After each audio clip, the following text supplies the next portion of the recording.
And so another year passes, and sure as eggs is eggs, all these guys have no dicks. Game of Thrones is over, leaving us with nothing to do but sit awkwardly in the silence, speculating about fan theories until you're all sweating in your pants, screaming "burn them all" at a pinboard. You distract yourself by turning on the news, but you're joining in mid-season and you're not entirely sure who all the characters are, and it's got this weird plot structure. So you turn it off and go back to the pinboard, or jerk yourself insensible to the glowing insights of Git Harrington. Does that make sense? Though this year something weird happened to the collective gasp of "oh shit" as the final credits rolled, and it came out more as an "oh shit," as we all felt that there wasn't something quite cricket this time around, but couldn't be sure what it was. It wasn't just the fact that the show's creators, who had spent the previous 6 seasons going "look how big the world is," had changed their tune considerably to "try not to think how big the world is," watching characters move around a continent the size of South America at the speed suspiciously similar to the time it would take actors to walk from one set to another. How did Dany get all the way from Dragonstone to the far side of the wall so fast? Well, A, they built it in the car park, so that's like, 100 feet away, and B, she didn't go. So what else was off this season? Let's start with...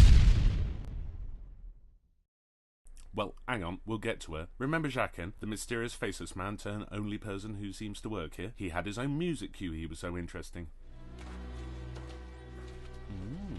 Interesting. Now look at Arya, the stoic faceless woman, standing so rigid you'd swear she was holding in a shit. I thought she was the waif at first, because she used to stand like that prick at work, Darren, who's been made acting supervisor for the afternoon, standing there with a shit-eating grin on his face. Eat my ass, Darren, you ain't the boss of me. When this stupidness with Sansa started, I hoped she was the waif, but I was wrong, and it wasn't stupidness, it was deviousness, a most cunning endeavour to lull Littlefinger into a false sense of security, thinking that his machinations were working, and then surprise him so thoroughly he just buffers. What they did, right, was bicker and threaten one another, but not in public, that would be too easy. But, and here's the genius of it, behind closed doors where no one could see them. So what's the fucking point then? Unless, of course, Littlefoot, whatever the fuck his name was, he's dead. Fuck 'em, they're dead. Unless he's behind that door there, ear to it, tapping his fingertips together, going, "I am the puppet master, I am the puppet master." Cersei's gone full Mama now, and you never go full Mama, so we might as well just call her that from now on. Mama, queen of a magical kingdom of no fucking consequences. A wondrous place where you can blow up the largest church in the country for the most popular religion, as well as a large portion of the surrounding city, and face no backlash whatsoever. Well, apart from that. No protests, no riot, no pitchfork mob. The lords don't even kick up a stink, even the pious ones. Jesus, Jaime flat out murked the Mad King for even suggesting using wildfire, and Mama actually went ahead and did it, though she's considerably better at blowjobs than he was, so I guess she gets a pass. All technique he was, no passion. How do we destroy the Night King's army? Dragonglass. How much? 3 cubic fuck tons. Is that metric or imperial? I don't know. How did I spell it when I said it? I was too busy falling into your eyes to notice. I'll just rewind and say it again.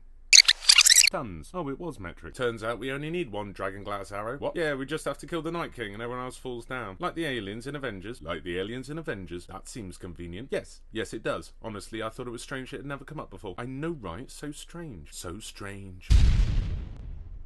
The Night King, being an obvious Thriller fan, is going for the world record of the largest number of Michael Jackson backing dancers ever assembled. They're going to do a synchronized dance number. It's going to go viral like Gangnam Style or that sad song from the movies where they drive on increasingly unlikely surfaces. So, how's the record attempt going? How many have they got? 100,000 at least.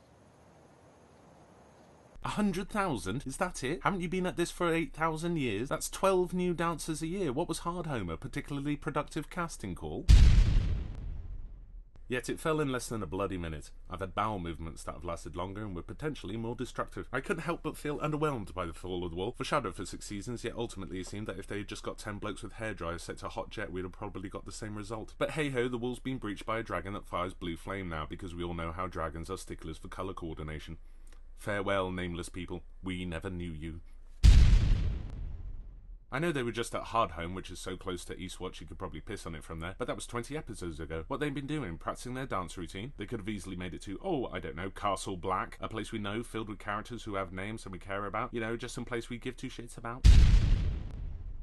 Right, lads, huddle in. I've got an idea. Let's go north of the wall, just like us 3, unless we bump into a random group of other people for no good reason, and grab a Michael Jackson backing dancer for ourselves and show it to Mama, who I'm sure won't kill or betray us the first chance she gets. How will we get there, I hear you cry? Why, I've got this rift through the fabric of space and time we can travel through. It's kind of neat because it also supplies an endless stream of red shirts, but there's also this all-seeing eye in there that's somewhat unnerving. It knows everything, like what I did with that tube of toothpaste in the Yorkshire Terrier. Anyway, we'll be back in time for biscuits and blowjobs. Don't wait up. Hang on, why don't we head back the moment Dennis Pennis gets injured? Give him a drink, wait for him to die, hope he goes all blue eyes on us. Alternately, why don't we take Darren, yes, that Darren, north of the wall, murk him, and hope he goes all blue eyes on us. Alternately, let's not do this stupid plan. All in all, they lose Dennis Pennis, 14 red shirts, 1 whole dragon, gain zombie dragon and zombie red shirt problems, wall collapses, and Mama betrays them. Let's all put that in the minus column, shall we?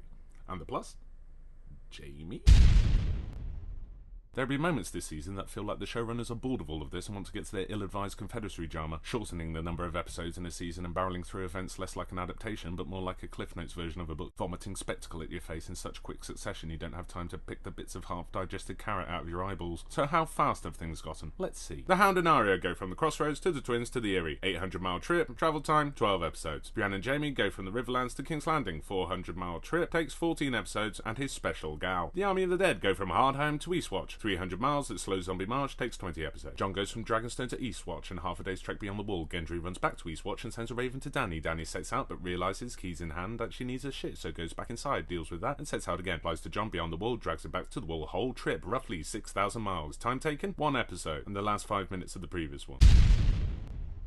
The Night King, getting a bit cocky flying a dragon, falls to his death after attempting a barrel roll.